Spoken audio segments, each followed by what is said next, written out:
It is that time again, guys. It is time for another big pay-per-view.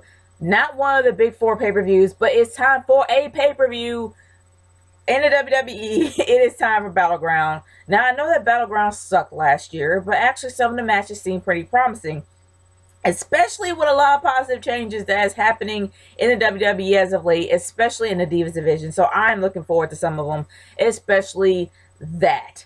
But either or, guys, these are my predictions for Battleground that is going to be coming on this Sunday, July 19th, 2015. I'm kind of looking forward to it. But let's get started with the kickoff match. The kickoff match, of course, is King Barrett versus King Truth.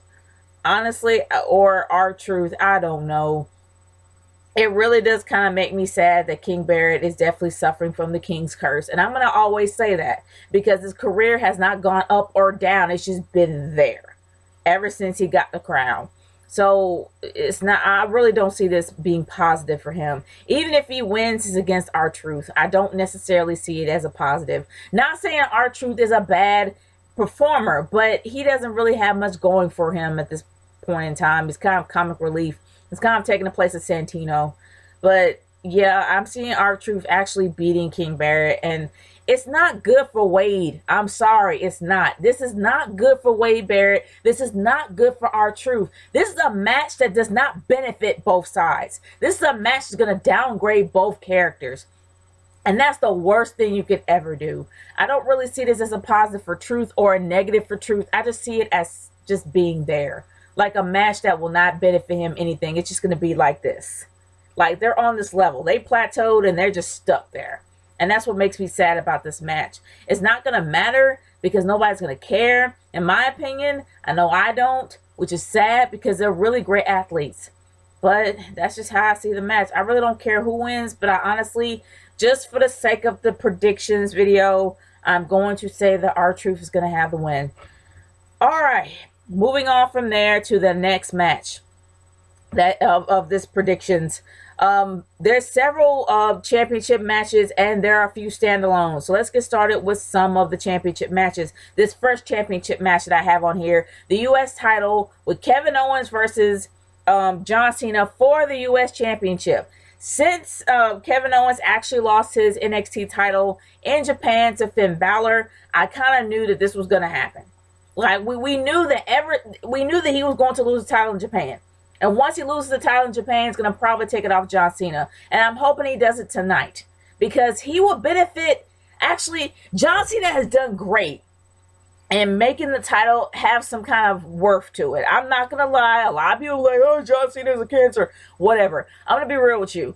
John Cena and his open challenges as of late, especially the one he had with Sami Zayn, as well as the one he had with Adrian Neville, has really gave some worth to that title. Then he had a really great match with Cesaro, and then it just went on from there. Like, he really did a great job beefing up that belt, making that belt seem worth something. And when Kevin Owens came to feud with him, oh my gosh, it made it even better. It would make it even better having a greater heel taking the belt. So I am hoping that Kevin Owens takes the belt from John Cena because he held it long enough.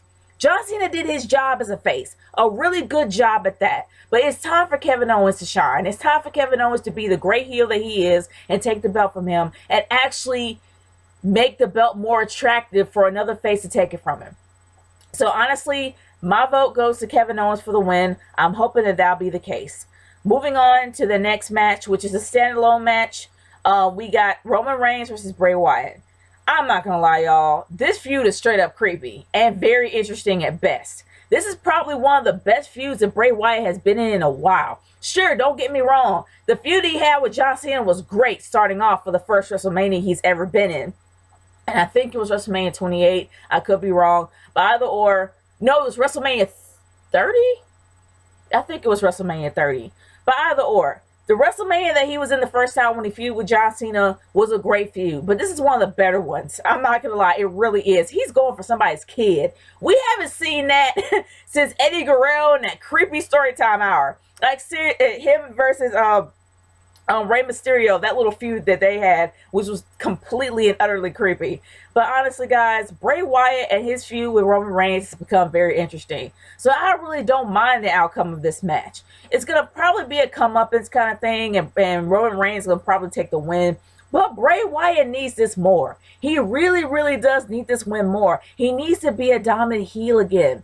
If he loses against Roman Reigns, this is not going to look good for him. It isn't. It took him long enough to actually build up his character to the point where you can literally see him as scary.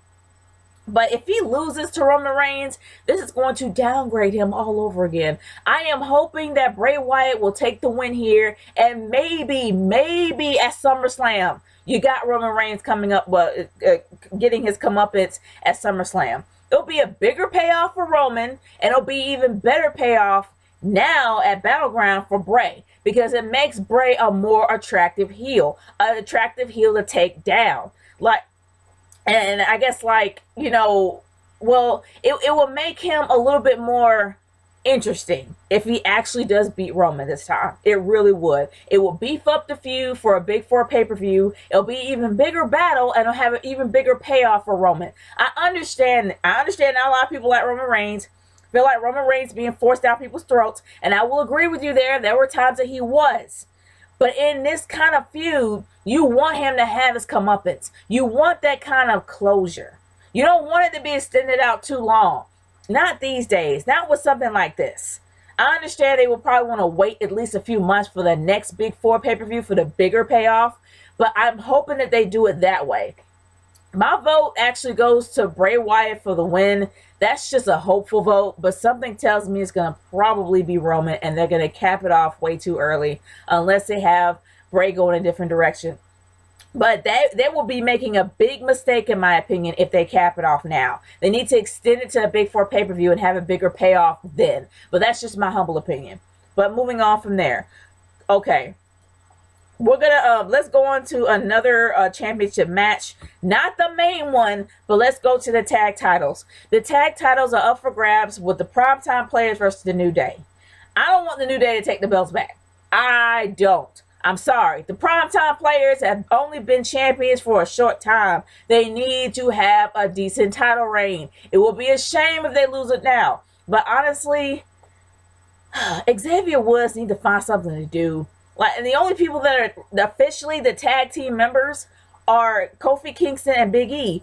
I don't know what they're going to do with Zay. I really don't understand why Zay is there. I really don't. He's just there. And I'm hoping that Zay will split off and actually go do his own thing singles-wise and then leave them as a tag team. Or if they want to stay as a group, have him singles and have those two as a tag team. But besides all that, I don't want them to win.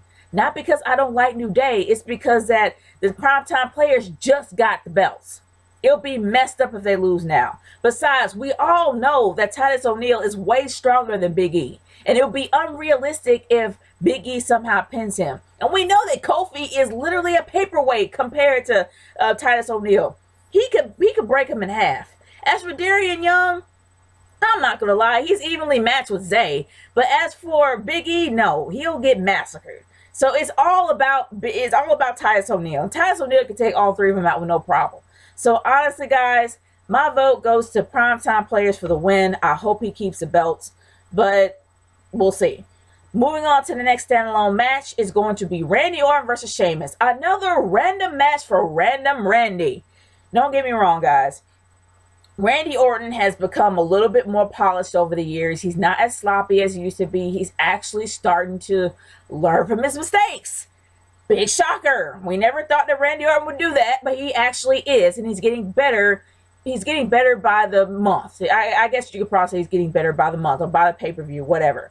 But he's always as good as his opponent. And Sheamus is a great opponent to be going up against. We know this is going to be a great match because Sheamus put on a great match at WrestleMania 27 with him versus Daniel Bryan. He's going to put on an even better match. We put on an even better match with him versus Wade Barrett. He's going to put on the best match with him versus Randy. Because Randy's going to bring his A game if you have your A game. So I know this is going to be a great match. But honestly, Sheamus should win this. But we kind of know that he is because Randy Orton is a part-time player. He's not necessarily a main full-time guy anymore. He actually has a part-time contract. So he might not win this one. He might not win, but if he don't win, it's going to disappear for a few months and then come back for the next Big 4 pay-per-view. So I really do see Sheamus winning here, pretty much because of how Randy's contract is written out. I don't really see it because Randy's the weaker guy, because this is a random feud for him. This is a random match for him.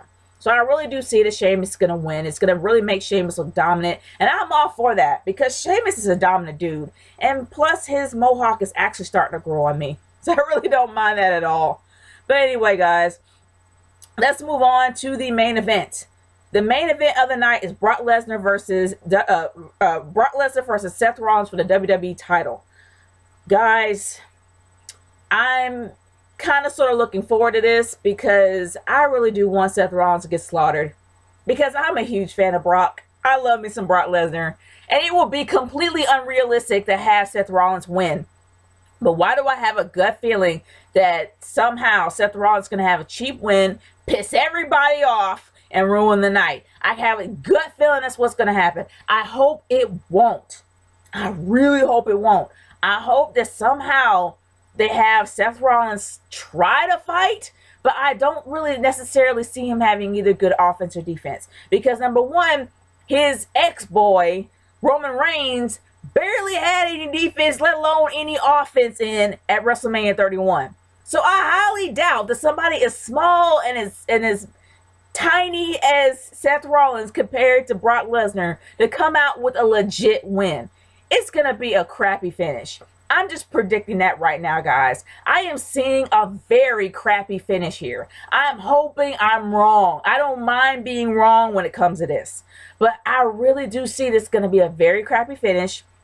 It's going to be a lot of pissed off people, and me being one of them. Because it's going to be extremely unrealistic to have Brock Lesnar lose to a pencil neck like Seth Rollins. Nothing against him personally as a man. But as a character, he is great as being a high flyer. He is great somewhat when it comes to execution. Not really somewhat. He is great in an execution of every move he has ever done. He is like an organized chaos when it comes to moves. And I will say that. He is fluid when it comes to his high-flying moves. You don't really see that in a lot of high flyers, except for Evan Bourne. You don't really see him anymore either. But either or, I will say, and I will say that Seth Rollins definitely is really good at that. But against Brock, as tiny as that man is, no. I'm sorry. And everybody's like, well, it's going to be a David versus Goliath style match. I hate David versus Goliath style matches because they could be one-sided. And the whole David versus Goliath thing is different. But I'm not going to go there. But I'm going to say this. Seth Rollins, he's going to have a cheap finish. He is. The only time he's ever fought on his own was against his own guy. His ex-guy, Dean Ambrose. That's the only time he was able to finish on his own. But Dean Ambrose is the same size as him. Do you really think he's going to be able to beat Brock clean? If that's the case, it's going to be a lot of pissed off people. A lot of pissed off folks when we see that happen. Because I can't believe that. Look at him. He's a freaking beast. But you can't really look at him because I don't really have his picture on the screen. But either or, guys, I don't see it happening. My vote goes to Brock Lesnar for the win. And I know it sounds kind of harsh calling him a pencil neck. But either or, I am saying that he is it's way unbelievable if he loses. But I have a gut feeling it's going to be a crappy finish. I really, really do. But guys, those are my predictions for Battleground. I am absolutely shocked that there's no Divas match, especially after we saw on Raw. And I actually thought they was going to have a team versus team match at Battleground. It would have been cool if that happened, but we got no Divas. So either or, guys, it's going to be a sausage fest for Battleground tomorrow night. So stay tuned for my review that's going to be coming up right after Battleground. So, guys, stay tuned to that. Naturegirl 30 signing off. Peace out, guys.